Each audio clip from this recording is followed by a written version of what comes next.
Bonjour à tous et bienvenue à nouveau dans le podcast sur le voyage et le tourisme, My First Season.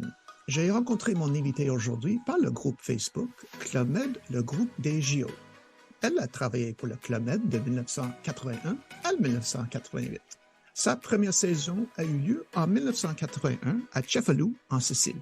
Et elle a travaillé dans les villages tels que Pompadour, Agadir, Vittel, les Boucaniers, Santa Teresa, les Bermudes, Cap Skirring, la Caravelle et Saint-Lucie.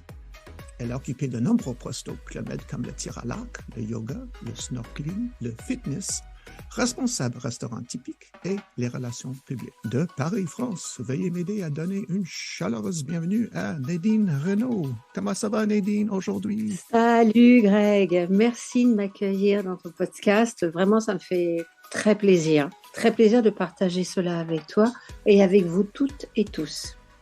Et encore une autre fois, merci à toi. Et, je suis très content. Vous êtes le deuxième invité français qui vient, alors je suis très content. Alors, si vous êtes prêt à commencer, dites-moi ce que vous faisiez avant le Club Med. Où viviez-vous? Que faisiez-vous? Et comment vous avez entendu parler du Club Med? Alors, je suis née donc à Paris, Paris 18e. Alors, le 18e, c'est Pigalle, Montmartre, voilà, c'est tout ce coin-là. Je travaillais à ce moment-là à l'Opéra de Paris, dont je tenais la librairie boutique qu'il y a dans le hall d'entrée, car ma maman y était costumière à l'Opéra de Paris. Donc oui, comment j'ai connu le club? Eh bien, en tant que GM. Bon, il est vrai que c'était encore toute sa notoriété, des affichages partout, pub radio, télé, etc. Donc je suis partie, voilà, donc GM à Cefalù, voilà, pour ma toute première. Et ça a été en fait la dernière en tant que GM parce que après j'ai immédiatement commencé Géo. Voilà. Est-ce que tu as aimé les villages de Cazes? Mais oui, quand on est jeune, franchement, c'est génial. Voilà, il y a une ambiance toute particulière. Tout le monde est là pour prendre du bon temps, pour bien rigoler. Il y a des gros fous rires, hein, parce que dans les cases, comme rien fermé à clé, Oui, il y avait toujours des... il n'y avait pas de coffre non plus. Hein. Voilà, oui, mais Donc, tu vois, il y avait une bonne ambiance. Que je veux dire, c'est qu'à cette époque-là, c'était bien plus facile. Voilà. et c'est là-bas, je crois que tu as rencontré votre animateur préféré, je crois. Zabo. Mais franchement, coucou Zabo d'ailleurs, après, si tu vas nous entendre, écoute, voilà, mais quel animateur. De toute façon, il étonnait sans arrêt tout le monde. Tout le monde, que ça soit les GM comme les GO. Hein. On n'y avait toujours que des fous rires, parce que toujours beaucoup de délire chez Zabo et une grande gentillesse, quelqu'un de profondément gentil. Voilà. Et qu'est-ce que tu as fait comme position, comme poste à Cefalù, cette type Comme sport? j'étais, alors oui, j'ai les sports, oui, les sports et animation, parce que bon, dans les sports, j'étais assez polyvalente, comme je pratiquais pas mal de sports, hein. Voilà, et animation, les deux, parce que bon, en fait, je démarrais, quoi, comme je suis revenue après avec le chef de village qui était Yanis Gourgas, excuse-moi de mal prononcer, Guy, c'est un grec, voilà. Et est-ce que tu as des bons souvenirs de cette première saison? Oui, bien sûr, l'équipe était aussi adorable, très dynamique. Il y avait vraiment des très bons géos. Puis en plus, non, c'était, je dirais, le lieu. Le lieu, je ne sais pas si tu connais Cefalù, c'est vrai que le village est en hauteur, la vue, elle est magnifique. Magnifique, tu vois, vue sur mer. Hein. Non, franchement, c'est un village qui avait beaucoup de charme parce que maintenant, c'est autre chose, ça a été reconstruit et les cases n'existent plus, mais il avait beaucoup de charme. Voilà, beaucoup de charme. Il existe encore, Chef? Et oui, là, ils ont créé un hôtel, je ne sais plus, 4 Ah, étoiles, OK. un truc comme ça, 4 ou 5 étoiles, je ne sais Ah, plus. Trident, non, on dit des tridents. 4 tridents, hein, enfin bon, voilà, top. et à l'époque, c'était un village d'été, c'est ça? Et voilà, oui, oui, OK. oui, absolument, voilà. Il ferme pour l'hiver, c'est ça? Voilà, ouais, OK. ouais. Alors, tu as tombé en amour avec le Club Med et je Non, tu crois, crois? Tu crois? alors pour Tout de toi, suite? retourne à Paris, c'était pas une considération. Non, tu voulais De toute façon, continuer. de toute façon, il fallait bien que je rentre parce qu'il fallait que je démissionne de l'Opéra de Paris. Bye bye. Et tout de suite, voilà, il fallait quoi. Alors ma mère, bien sûr, sur le coup, elle s'est dit, oh là là, mais qu'est-ce qu'elle me fait? Mais en fait, non, voilà, c'est que j'étais à ma place au club, j'ai découvert tellement de choses que voilà, c'était une évidence pour moi de devenir géo. Voilà, donc j'ai démissionné et hop, après, donc je suis partie sur Pompadour et toujours le même chef de village, Yanis Durgas. Enfin, bon, allez, C'est je pour ça, déforme son nom. oui, c'est pour ça qu'il y a les surnoms au Club Med. Voilà, voilà. Et Pompadour, c'était pour faire une Alors, formation de sport et voilà. animation? Oui, en fait, c'est vrai qu'à l'époque, bon, il y a, Pompadour faisait partie d'un des villages où de nombreux nouveaux géos étaient formés. Donc, c'était que ce soit l'animation, voilà, au sport, voilà, d'autres activités. Voilà, c'était vraiment un des villages références pour ça. Donc, pareil, Pompadour, sport et animation, c'est là que j'ai aussi vraiment découvert vraiment la scène et que je m'y suis tellement sentie, je dirais, bien, quoi. Voilà. Il n'y a pas d'explication là-dessus. Alors, bien sûr, tu as toujours la peur au ventre, hein, et je l'ai toujours eu avant de rentrer sur scène, surtout quand il fallait chanter, etc. Mais j'étais à ma place. Voilà. C'était en moi, naturellement. Il n'y a pas d'autre explication. C'était vraiment super. Tu as resté combien de mois à Pompadour? Au moins 5 mois. Et ensuite, tout de suite, ils ont eu besoin de moi donc pour le remplacement du géo tir à l'arc yoga à Agadir. Et c'est là donc que je suis arrivée à faire ma première saison avec Pierre Sémaès et que je n'ai pas quitté après pendant d'autres saisons. Donc yoga tir à l'arc. Alors à Agadir, donc c'était le tir à l'arc était au ranch. C'était vraiment super. Tu avais au ranch, donc bien sûr, tu avais aussi à l'époque le ball trap, l'équitation, tennis. Enfin, c'était vraiment génial. Et j'ai adoré aussi pareil ce village et la saison et l'équipe.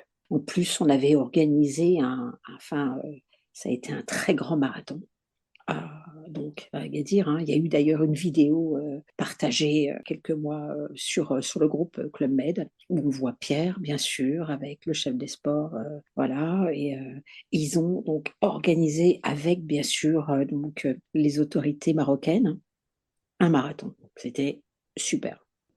Il y avait à peu près combien de GM par semaine à Agadir, à peu près? Oh là là, je t'avoue que je ne sais plus, mais il y avait toujours beaucoup de monde. Agadir était un village considéré dur à cette époque-là. Donc, quand tu réussissais à Agadir, tu vois, parce que c'était une certaine clientèle, donc le sentier, voilà, des juifs pieds noirs qui étaient en général tous dans le textile. Donc, ça s'appelait un quartier de Paris, le Sentier, là où on se ravitaille, tous les professionnels se ravitaillent. Et c'était assez dur, difficile.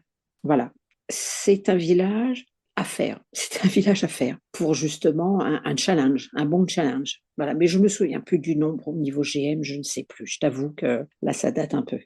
Ouais, ça veut dire que c'était pas un petit village. Il y Ah avait. non. OK, OK. Ouais, ouais, ouais, ouais, il y avait du monde, oui, bien sûr. Oui, bien sûr. Tu as fait tir à l'arc et le yoga. En plus, est-ce que c'est dans ce village où tu as créé votre Non, cours d'arts martiaux ou c'est un autre? alors, à Vittel, juste après, voilà, à OK, Vittel. mais est-ce que Pierre a donné votre surnom à Agadir ou à Vita? Alors, il me l'a donné à Agadir OK. en me voyant faire, donc pour la première fois, le sketch de Zouk, la petite fourmi. Bah, tu sais ce que tu veux, un petit bisou? Parce que moi, bah, bon, tu vas où la fourmi? Tu vas à l'école? Ouais, voilà. Donc c'était ça. Puis à la fin, bien sûr, j'écrase la fourmi. Et là, ça a été vraiment le seul qui m'appelait la fourmi. Parce que, bon, je sais que les copains ils étaient en coulisses, et ils m'ont dit, mais Pierre était plié de rire. Et c'est là, voilà, ça s'est défini comme ça. Mais c'était vraiment lui qui m'appelait comme ça, tu vois. C'était le surnom que Pierre m'avait donné. Voilà. Et pour le cours de les arts martiaux que tu as Voilà. pratiqué? Absolument, j'ai pratiqué pendant plusieurs années, voilà, du Kyokushinkai, ça s'appelle donc. Et donc, j'ai créé en plus de mon activité yoga tir à l'arc, donc à Vittel, j'avais demandé à Pierre de créer en plus d'autres activités pour les GM, parce que je le voyais bien qu'ils avaient besoin de se détendre totalement. Parce qu'on le voit, on observe. Ils viennent, OK, en vacances, mais il y en a certains, ils attendent quelque chose, ils sont en recherche d'eux, tu vois, et ils savent pas forcément toujours, je dirais, faire du lâcher-prise. Donc, je leur apprenais à pousser le kiai, donc c'est le cri que l'on utilise dans les arts martiaux, qui donne énormément d'énergie et de force. Donc, je les emmenais crier dans la forêt, tu vois.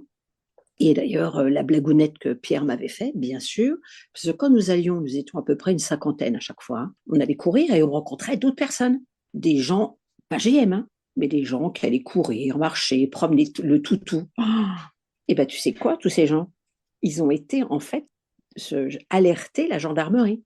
Et Pierre, bien sûr, les gendarmes, qu'est-ce qu'ils font? Ils arrivent dans le village et c'est le chef de village qui les reçoit. Et lui, bien sûr, pour me faire une blague, Pierre, il les envoie. Et il a dit, la responsable, elle est au tir à l'arc. Et je vois arriver deux gendarmes. Oui, bonjour mademoiselle, nous sommes ici car nous avons eu des plaintes. Il semble que ça soit vous la responsable, vous emmenez des gens crier dans la forêt. Et moi, je me bidonne de rire devant eux. Alors, parce que j'avais bien compris, c'était Pierre qui me les avait envoyés. Et moi, je lui dis, mais bien sûr, messieurs. Je lui dis, mais je vous invite à venir. Venez pousser un bon kiaï. Ça va vous faire du bien avec votre job. Et, et ben, j'ai eu des gendarmes qui sont venus à chaque fois à mes ateliers de kiaï. Et j'ai créé en plus, aussi, toujours pour les GR, des ateliers de massage relaxant que j'appelais tripotage. Voilà. Et donc, c'est pareil. C'est Il quand que massait. tu as remboursé lui pour ça, pour le qui aille plus tard, c'est ça? Votre. Oui, OK. Oui, voilà. parle-moi de ça si tu peux. Que je te parle de. L'histoire de tripotage, ça veut dire en Ah Sardaigne. oui, ah mais oui. Alors, À cause de lui qu'il t'a donné ton eau au jardin, là, tu as eu aussi, l'idée. OK. ben oui, non, mais c'était tellement drôle parce que, donc, en Sardaigne, Santa Teresa, et donc, pareil, j'étais toujours yoga tir à l'arc, et bien sûr, je continuais mes petites activités en plus. Et là, pour le tripotage, la, la terrasse qui donnait sur le bureau de Pierre, bien sûr, elle était parfaite. Donc, première fois, il y a Pierre, mine de rien, qui était derrière le rideau, qui me regardait. Alors, il voit, ok, on masse le visage. Et puis après, je dis, bon, bah maintenant, on va passer au dos. On va passer un peu plus loin. Hein. Vous êtes prêts pour apprendre à masser d'autres parties du corps? Alors, tu penses, les GM? Ah bah oui. Et tu vois les GM qui commencent à se déshabiller. Allez, hop, les nanas, puis des seins à l'air. Et je voyais Pierre derrière le rideau, qui ouvrait des grands yeux, qui disait, mais qu'est-ce qu'elle leur fait faire? Et puis on continuait, on finissait par les points d'acupressure, de stimulation sexuelle. Allez hop, puis je te dis Pierre après, à la fin, à l'entrée du restaurant, il me fait, dis-moi la fourmi, bah, qu'est-ce que tu faisais avec les GM? Bah, je dis Pierre, il prenait du plaisir. Mais qu'est-ce que c'était drôle tout ça. Mais c'est chouette, c'est chouette. Oui, oui, on a sauté un peu, mais avant, Oui. ça veut dire Après après Vitel, Vitel et entre Sainte-Thérèse et Vitel, tu as visité, tu as travaillé au Boucanier les boucaniers, en voilà. Mairie 1900. Bellély. Ah, Mairie c'est ça. Bellély. Oui. Voilà. Est-ce que tu as Et beaucoup là, aimé les Boucaniers? alors, pareil, alors là, c'est donc mon premier village, je dirais, zone américaine. Hein, bien sûr, la majorité américain, canadien. Donc, c'est vrai que ça change totalement hein, de la clientèle européenne. Ils ont aussi d'autres demandes et bon, mais en même temps, c'est stimulant. Voilà, c'est stimulant parce que tu te surpasses aussi, hein, parce que vraiment ils sont demandeurs quoi. Ils sont vraiment demandeurs. Moi j'ai beaucoup aimé en plus Boucanier et je me souviens d'ailleurs, j'avais faisais un cours de yoga sur le ponton et d'un seul coup, on était dans je sais plus quelle posture. Je vois un poisson volant qui me passe au-dessus de moi. Alors moi, qu'est-ce que je fais? Je lève la main pour me protéger et boum, il m'éclate la main. Ah non, mais là, tu as vu la surprise. Et voilà que les GM m'ont embarqué avec ma main enflée, un poisson volant. Qui croit ça? En pleine séance de yoga. Ah ouais, non, mais c'est impressionnant. Donc, non, non, mais un super village, hein. Vraiment un très bon village, une bonne équipe, bien dynamique. Voilà.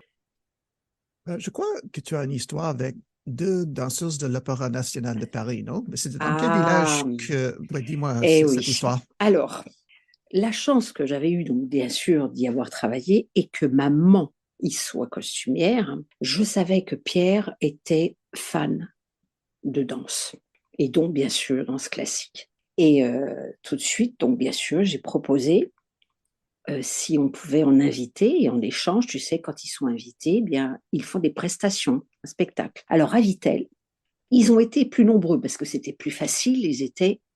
On était en France. Donc, on a eu bien sûr des premiers danseurs et une troupe du ballet. Donc, ils étaient au moins une trentaine. Voilà. Ça a été génial parce que les clients, les GM, ils étaient super contents, quoi. Ils ont dû faire au moins 2 spectacles. Voilà, en une semaine. C'était super. Et ensuite, la deuxième fois, là, j'ai fait la grande surprise aussi à Pierre. C'est venu aux Bermudes. Alors, pourquoi je fais la surprise? Parce que, bon, déjà, certains danseurs étoiles avec qui je m'entendais bien, dont Elisabeth Platel et Jean-Yves Lormeau, qui étaient donc danseurs étoiles de l'époque, régulièrement allaient voir maman pour leur demander de mes nouvelles. Et la maman dit, Nadine, en ce moment, elle est aux Bermudes. Et voilà qu'Elisabeth Platel dit, mais ce serait trop bien, car nous allons être en prestation à New York. Alors, donc bien sûr, maman me téléphone, elle explique, là tout de suite j'organise avec Pierre. Donc ils ont fait leur spectacle à New York et est arrivé donc 2 danseurs étoiles et premiers danseurs du ballet. Et c'était super, ils sont restés aussi une semaine. Alors imagine le prestige avec la clientèle américaine et canadienne. Pierre était tellement fier quand il les a présentés. Voilà, des danseurs étoiles de l'Opéra de Paris. Alors ça, c'était c'était le top, quoi. Voilà. Donc, ça a été ces petits plus que j'ai pu apporter, voilà, à Pierre pour 2 de ses saisons. Et en parlant de New York, je crois que tu as une autre histoire quand tu es arrivé à New York, c'est ça? D'abord à l'aéroport de Roissy. Oh là là. Alors, déjà, merci le club, mais merci le club, parce qu'il n'y a qu'au club qu'on peut vivre ça. Donc, avant de partir pour les boucaniers, à la bourse, on me dit, bon, comme tu vas t'occuper au boucanier du fitness et du snorkeling, donc la plongée libre, tu as besoin d'être formé sur les nouveaux appareils, parce que c'est vrai que c'était tout nouveau, quoi, pour nous. Je dis, OK. Il me dit, tu vas partir une semaine à New York. Waouh! Alors, tu vas retrouver à Roissy, donc l'aéroport de Roissy, le sport terrestre et le chef des sports qui doivent aussi être formés. OK, donc je ne les connaissais pas, bien sûr. Hein, on ne m'a pas donné leur nom. Donc, qu'est-ce que je fais? J'arrive à Roissy. Et là, mais le monde, il n'y avait que des sportifs car c'était le départ des clubs de running de la France pour le marathon de New York. Il y avait des sportifs partout. Je fais, oh, mais comment je vais retrouver les 2 géos dans la foule? Alors, qu'est-ce que je fais? Je me suis dit, bon, allez, les géos sont bronzés, musclés, je vais les repérer. Donc, j'allais racoler tous les gars qui étaient 2 par 2. Je dis, salut, tu travailles au club? Ouais, quel club? OK, pendant 30 minutes comme ça. 30 minutes, j'ai racolé tous les mecs pour à la fin me retrouver devant un petit mince, pas très musclé, et un autre légèrement bedonnant. Et moi, je me suis mis à éclater de rire. Ils ont dû dire, ah ben, elle est grave, pourquoi elle rigole comme ça? Parce qu'au fond de moi, tu sais, dans l'idée de, voilà, je m'étais fait l'image de, oh, c'était tellement drôle. Et après, donc, on est arrivé à New York. Merci Serge, car c'était Serge qui était en poste à ce moment-là, donc au siège de New York. La limousine qui vient nous chercher à l'hôtel. J'avais une grande panière de fruits et de fleurs. Salut Nadine, un bon séjour à toi. Bise Serge dans la chambre. C'était trop bien. Et on a fait toutes les salles de fitness de New York. Et on avait en plus un guide, donc un géo du siège, qui nous a servi de guide. On a visité plein de trucs. Enfin, c'était super. Merci le club, tu vois. Oui, oui, merci le club, c'est ça. Ah ben oui, ah mais oui, il n'y a qu'au club que tu peux vivre ça, quoi. C'est vraiment top. Oui. Je crois que tu es la seule personne de ce podcast à avoir travaillé au Bermudes. C'était comment ce village? Alors, grand village, intéressant, très intéressant. Alors, sur le plan, regarde, par exemple, il y avait énormément de restaurants typiques. Moi, je m'occupais du marocain. Il y avait un italien, il y avait un Chinese et le restaurant principal. Mais on avait la chance d'avoir recruté, et heureusement, des Mauriciens. Les Mauriciens sont bilingues, français-anglais, et ils sont super sympas. Et donc, en fait, ils étaient au service des restaurants typiques. Et d'ailleurs, après, je ne demandais que des Mauriciens. Je voulais plus de personnel local, mais ils étaient super. Donc, le village, en fait, en lui-même, voilà, donc très intéressant, grand, plusieurs étages, position en hauteur avec une vue bon, magnifique. Et bien sûr, un- une saison encore formidable avec Pierre, parce que c'était sa dernière saison avant d'être, je dirais, muté au siège à la bourse. Donc voilà, avec Philippe Le Garf, le régisseur, Alicia, la costumière, on a fait des shows, Greg. Oh, et avec des costumes absolument merveilleux. C'était super. Donc voilà, ça a été encore une belle équipe et une magnifique saison. Et tu as rencontré une actrice française là-bas. J'ai la misère à prononcer Ouais, son nom. Comment ça elle Anémone. s'appelle? Ok, Anémone, c'était son Anémone. surnom en fait. Elle était super comédienne parce que bon, elle est morte il y a à peu près 2, 3 ans. Une femme, mais d'une sensibilité extraordinaire. Donc déjà, je pense qu'elle s'attendait pas à ce que quelqu'un vienne lui parler français. Parce que donc, les restaurants typiques étaient donc en hauteur et le long d'un couloir, tu avais un long couloir et tu avais tous les restaurants. Et je vois quelqu'un au loin, sur le coup, d'abord, je ne l'avais pas reconnue. On sentait, elle regardait, elle passait une tête à l'entrée des restaurants, elle ne savait pas, elle était toute seule, elle n'osait pas trop rentrer. Qu'est-ce que je fais? Je viens vers elle. Et là, tout de suite, je la reconnais et je fais salut, je t'imagine que tu cherches une place. Alors, déjà, elle ouvre des grands yeux parce que voilà, elle s'attendait à ce que je lui parle en anglais, quoi, tu vois. Et surtout que je la reconnaisse. Et donc, elle était adorable. Très vite, régulièrement, elle venait manger au restaurant marocain. Je la plaçais tout le temps avec des GM américains ou canadiens. Elle était super contente. Non, voilà, ça a été 2 semaines extra avec elle. C'est vraiment quelqu'un d'adorable, adorable, très Il y avait, simple. il y avait aussi une émission de télé canadien Ouais, qui a ouais, tourné là-bas. ouais. En fait, ils m'ont interviewé sur la cuisine marocaine. J'aurais tellement voulu, tu vois, Internet n'existait pas, mais j'aurais tellement voulu la voir, quoi. Parce que tu vois, je me souviens, en plus, je m'étais habillée en local, une combinaison qui faisait un peu sarouel. Je m'en souviendrai toujours, elle était turquoise, avec les bijoux marocains que j'avais fait, parce que j'avais fait 2 saisons à Agadir, donc bien sûr, j'avais les bijoux pour, et j'étais habillée locale. Et donc, voilà, c'était super, quoi. Voilà, j'ai été interviewée par cette télévision. Alors, eux, ils n'étaient pas francophones, donc je ne sais plus de quelle ville ils venaient. Au Canada, j'avoue que je ne sais plus. Mais en tout cas, voilà, c'est vrai que j'aurais aimé voir voilà, l'interview. Après Bermude, on se trouve à Cap Skirring avec le chef du village, Jojo. Alors oui, alors on a absolument, alors Jojo, et puis bien sûr, regretter Jojo, hein. Et donc à Cap Skirring, donc j'étais le restaurant typique. Alors, pareil, une super saison, une belle équipe. On a vraiment pris aussi beaucoup de plaisir, tu vois. Le lieu, de plus, le Sénégal est un beau pays. Tu vois, j'ai pu le visiter un petit peu, hein. Donc, c'est un très belle plage. La plage, elle est très longue. Les poissons sont un régal, un régal. Le village en lui-même, je me souviens, ils installaient pour le midi. Donc, en hauteur, vue sur la plage. Ah, mais c'était superbe. Et là, j'ai sauvé un petit faon. Un faon, en fait, parce que bon, il y a voilà, il y a pas mal d'animaux là-bas. Et un jour, je rentre donc voir, je vois l'économe et je vois 2 Sénégalais qui étaient en train d'essayer de vendre quelque chose qui était dans un panier. Je ne voyais pas ce que c'était. L'économe me dit, je ne sais pas ce qu'il me dit, il parle en Wolof ou en Diola, je ne comprends pas. Alors, je ne sais pas, hein, tu vois, et j'ai eu comme une intuition. Je lui dis, écoute, je ne sais pas ce que c'est, mais achète-le.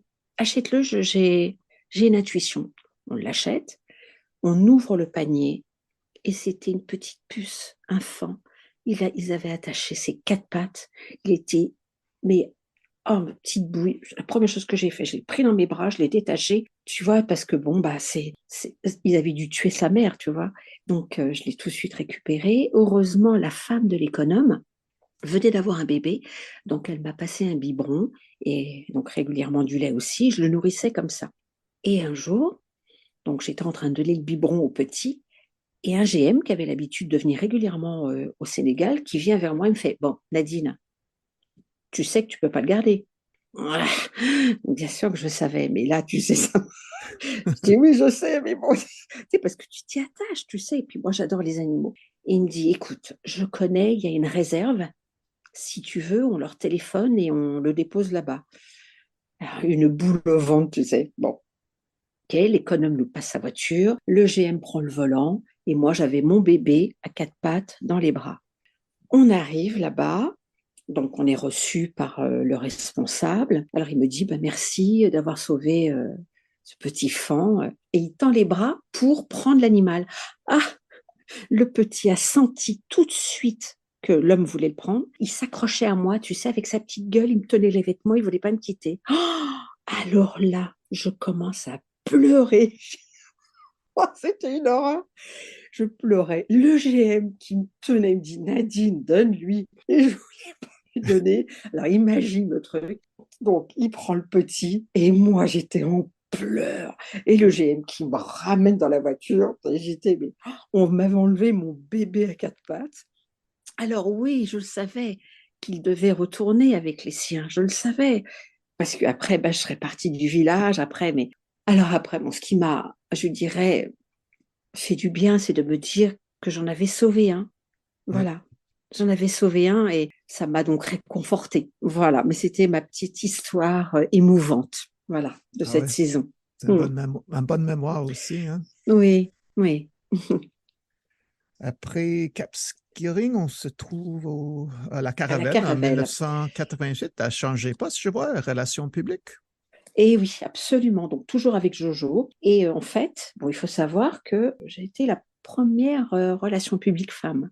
Parce qu'en général, dans ces villages, on envoyait des hommes. Parce que c'est un village avec les extérieurs assez difficile. Mais il faut pas se fier, hein. Nous, les femmes, on a peut-être moins de force, mais on peut être aussi tout aussi ferme. Car en fait, là-bas, on m'a surnommée la colonelle. Tu vois à quel point. Bon, il fallait que je sois extrêmement ferme parce que là-bas, tu t'occupes de la sécurité du village. Donc, sous tes ordres, tu as des gardiens, des locaux qui sont quand même assez machos, on va être clair. Hein, bon, machos et certains, un minimum misogynes. Donc, il fallait être ferme. Tu as contact avec toutes les autorités. Hein, donc, là, c'était français, mais donc j'avais mes contacts, c'était bien sûr la gendarmerie avec qui je travaillais voilà, en plein accord, président du tribunal, procureur, police de l'air et des frontières, enfin voilà. Donc c'était tous mes contacts avec qui j'avais vraiment voilà, d'excellents contacts parce que j'étais invitée aux messes des officiers à la gendarmerie, j'étais invitée aussi chez le procureur, enfin tu vois, voilà. Les femmes relations publiques, on a quelquefois une certaine sensibilité en plus, tu vois. C'est pas contre les hommes, mais on a ce petit plus qui quelquefois peut aider. Voilà. On y met un peu plus de diplomatie. Diplomatie, mais fermeté. Voilà. Et donc, ça a été bien sûr encore un super saison. Donc, Jojo, la régisseuse, c'était Véronique Liset. Voilà. Il y avait Hélène, donc, qui était aussi la costumière. Enfin, voilà. C'était une super équipe. J'avais retrouvé bien sûr d'autres géos avec qui j'avais travaillé. Enfin voilà, c'était génial quoi. Un beau village, hein. Tu sais là vraiment la Guadeloupe c'est pareil. Tu sais c'est riche, c'est intéressant. Les Antilles c'est moi j'aime beaucoup. Hein. Voilà. Et c'est là-bas que tu as rencontré le juge Brugière, c'est ça? Bruguère, Oh, voilà. En Brugière. fait, Bruguère. Alors j'avais su il y a quelques jours parce que je déjeunais chez un des capitaines de gendarmerie et il avait reçu un appel. Ils avaient arrêté trois indépendantistes qui étaient recherchés depuis des années. Et quelques jours après, je reçois un appel donc, du siège. Il me dit tu vas recevoir trois VIP, il faut que tu t'occupes de leur sécurité. Bien sûr, on ne m'avait pas donné leur nom. Donc tout de suite, j'organise avec les gardiens, parce que les plages en France, c'est public, hein, tout le monde peut passer. Donc, mais je les avais positionnés au cas où, surveillés, plus sur la plage. Et le temps passe, le temps passe. Je ne voyais pas arriver les personnes qui devaient arriver pour le déjeuner. Je fais, bon, il a dû se passer quelque chose. Et d'un seul coup, je vois arriver au loin trois personnes, dont deux en costume cravate. Bon, sur le coup, je ne reconnais pas tout de suite. Je m'avance vers eux. Et là, bien sûr, je reconnais le très médiatique juge antiterroriste. C'était, je crois, son prénom, Jean-Louis. Je ne sais plus son prénom. Bruguière, donc le juge antiterroriste. Je viens vers eux. hop, donc les accompagne, ils n'avaient pas mangé, je leur fais servir quelque chose et je leur dis, écoutez, je vous ai réservé 3 chambres, ça va vous permettre de vous reposer un petit peu avant de repartir en métropole. Et le garde du corps vient vers moi, il me dit, écoutez, je voudrais bien profiter un peu de la plage, vous pouvez me garder mon matériel? Oui, quel matériel? Et là, il me sort ses 2 flingues. Je dis, d'accord, ces 2 flingues. Alors moi, là, me les embarquer les 2 flingues dans mon bureau pour mettre dans le coffre, fermé à clé. Non, mais c'était drôle, quoi. Enfin voilà, donc ils ont passé quelques heures de détente. Et c'est vrai que Bruguière, il a un charisme. Il avait, ou est-ce qu'il en vit, je ne sais pas. Mais en tout cas, il avait voilà, beaucoup de charisme. Et voilà, j'étais heureuse quelque part, tu vois, de l'avoir rencontré. Voilà. C'est là. Je crois on a sauté une histoire. Il y avait un petit ouragan qui s'appelle Diana au Boucanier, Au n'est-ce pas? Boucanier, ouais, oh là là. Votre Une, premier une ouragan, seule. non? OK. Ah ouais, ah bah là, ça a été le premier. Et c'est vraiment impressionnant. Il est vrai que, tu vois, vraiment, j'ai beaucoup d'empathie pour tous ceux qui le vivent au quotidien parce que c'est, c'est impressionnant. Donc pendant une semaine, bien sûr, tout était inondé. Alors bien sûr, les GM, pas d'activité extérieure, ni nautique, hein, parce que c'était trop dangereux. Donc t'imagines bien le boulot de géo dans ces cas-là. Il faut encore plus se surpasser pour, je dirais, animer des GM qui sont en colère. Parce que certains, tu sais, ils sont capables de dire, ouais, c'est de la faute, donc on peut pas. Oui, bien sûr, parce qu'on prévoit les ouragans. Donc, il fallait, bien sûr, voilà, leur faire changer des idées. Donc, c'est vrai on a organisé un peu plus de spectacles, même la journée, en plus du soir, des jeux, des lots à gagner, enfin, tout en intérieur. Voilà, mais une semaine, quoi. Je me souviens, donc, je ne sais plus le nom de, comment il s'appelait le restaurant typique au Boucanier, j'ai un trou de mémoire, mais j'avais de l'eau pour y aller dans la cocotteraie jusqu'aux cuisses. Et je fais 1,70 m, jusqu'aux cuisses. Et ça a été comme ça une semaine. Donc, c'est vrai que les pauvres GM qui avaient une seule semaine de vacances, oh, les pauvres. Voilà, donc mon premier ouragan. Ouh là là. Wow, OK. Ouais. Mais Ça moi, fait peur, hein. oui, T'as mais vécu ça, toi? T'as vécu à ça? 5 ou 6, mais Ah ouais, ah ouais. ouais, j'aime pas les organs. Seulement à cause du travail qui vient après. OK. Bien sûr, bien sûr. Mais ouais, non, c'est impressionnant. Oui. Alors, après Caravelle, on tombe sur, je crois, votre dernière saison à Saint-Lucie en Mhm. 1987, encore relation 87-88, voilà. publique Relations avec publiques. André André Lentini. Lentini. OK. Lentini. Alors, Voilà. parle-moi un peu de ce village. Alors, pareil, un très beau village, hein, Sainte-Lucie. Bon, j'ai pu le visiter aussi un peu à l'extérieur, puisque bon, le chef de la police, le Chief Harding, je me souviendrai toujours de son nom, avait absolument voulu me faire visiter l'île. Donc voilà, j'avais visité. Maintenant, c'est vrai qu'avec les autorités du pays, c'était compliqué. Compliqué et il fallait avoir beaucoup de diplomatie, encore plus. Parce que là, tu n'es pas chez toi, donc bien évidemment, voilà, c'est pas Plus que facile. la Caravelle? Ah oui, oui, parce que, bon, à la Caravelle, comme c'est un outre-mer français, donc les autorités c'est le gouvernement français. Donc je dis pas que c'est plus facile, mais là, quand tu es à l'étranger, quand tu as un problème, je vais te dire, bon, avec la police, parce que bon, on en a eu quelques-uns, parce qu'ils n'étaient pas tous très clean, tu vois, tu peux pas vraiment te plaindre, parce que tu es chez eux, tu vois ce Oui, que je veux dire? oui, oui, je comprends. Il y avait même quelquefois un peu des menaces. Donc c'est vrai qu'on ne connaît pas toujours le job hein, du relation publique, mais c'est pas si simple. On a affaire à beaucoup de problèmes. Voilà. Voilà, il y a eu beaucoup de choses à régler et à négocier, si je puis dire, tu vois, pour essayer au mieux et surtout pour que le village n'ait pas de problème et bien sûr la sécurité aussi des GM, tu vois, parce que c'était ça avant tout le but. Voilà. Donc c'est vrai que c'est plus compliqué quand tu n'es pas dans ton pays. C'est beaucoup plus difficile. Donc Ouais. un beau village, voilà. Sainte-Lucie, un très très beau village.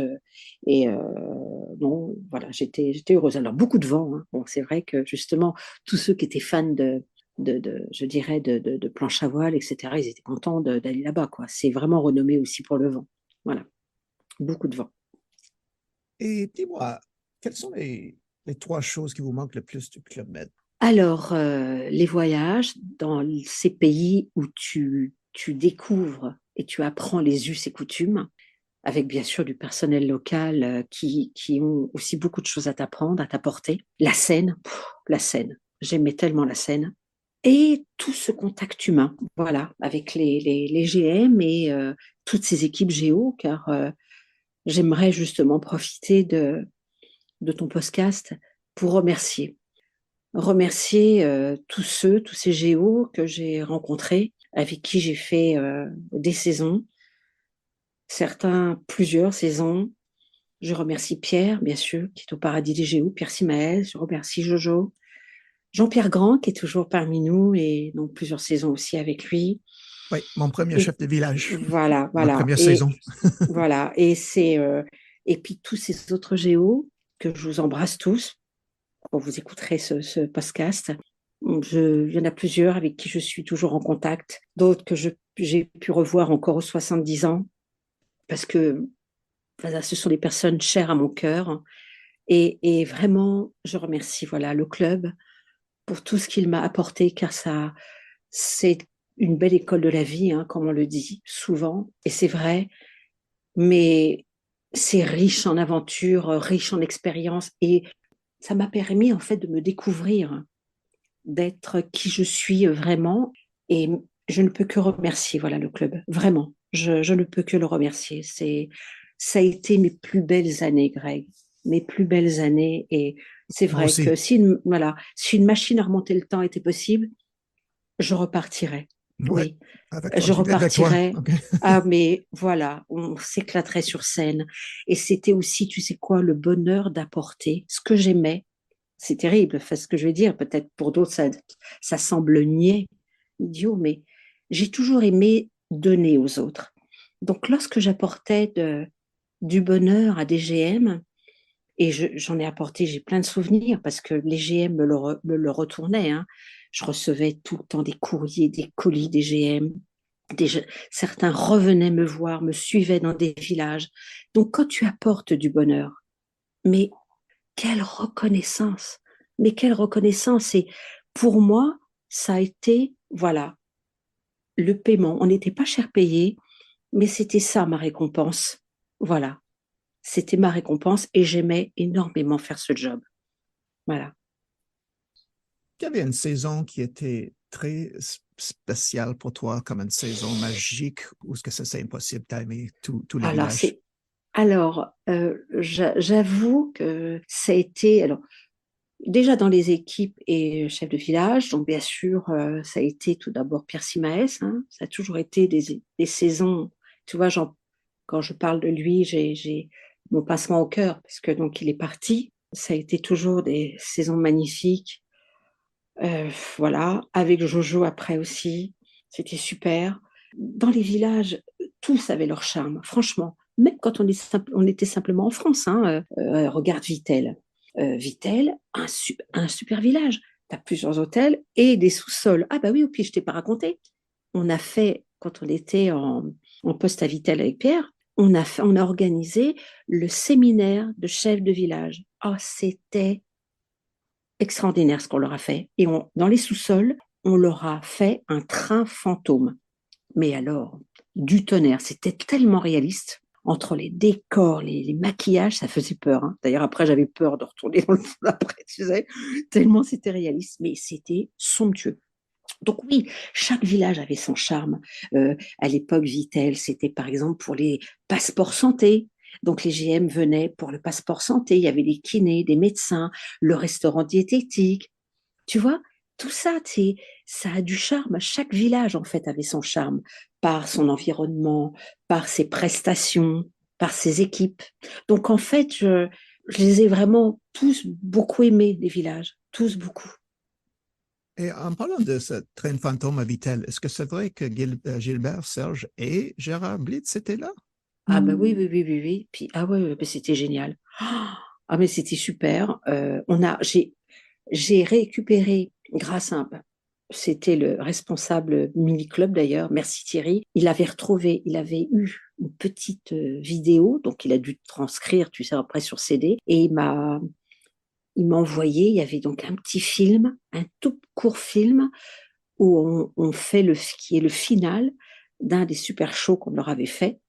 C'était magnifique. Et bien sûr, il y avait beaucoup d'autres chefs de village que j'ai pu rencontrer, découvrir, avec qui j'avais encore jamais travaillé. D'ailleurs, il y avait Jannick Daudet, quelqu'un d'adorable aussi. Je l'ai découvert pendant le séminaire. C'était super. Tu sais, il y a un moment particulier, quoi. T'imagines, tu as, voilà, tous les dirigeants, tu as pas mal de chefs de village qui sont là, ils sont tous là. Mais c'est super, quoi. Il y a une ambiance extraordinaire. Vraiment, ouais, ils étaient là. Ouais. Mais oui, Gilbert et Serge et puis Blitz, voilà. Ah, c'est incroyable, ça. Ouais, ah, mais c'est un beau souvenir, hein. Tu sais, j'ai encore, pourtant ça date de 84, hein, hier, mais j'ai encore ces images, tu vois, où tu voyais, on les voyait, ils étaient là, à nous regarder. Il y avait, il a toujours été bon spectateur, Gilbert, tu vois. Et je le voyais encore là devant, on était sur scène, il était là, puis il applaudissait, il frappait des mains, c'était super, tu vois, de voir ces moments précieux, quoi. Voilà, ces moments précieux. Quelle bonne mémoire.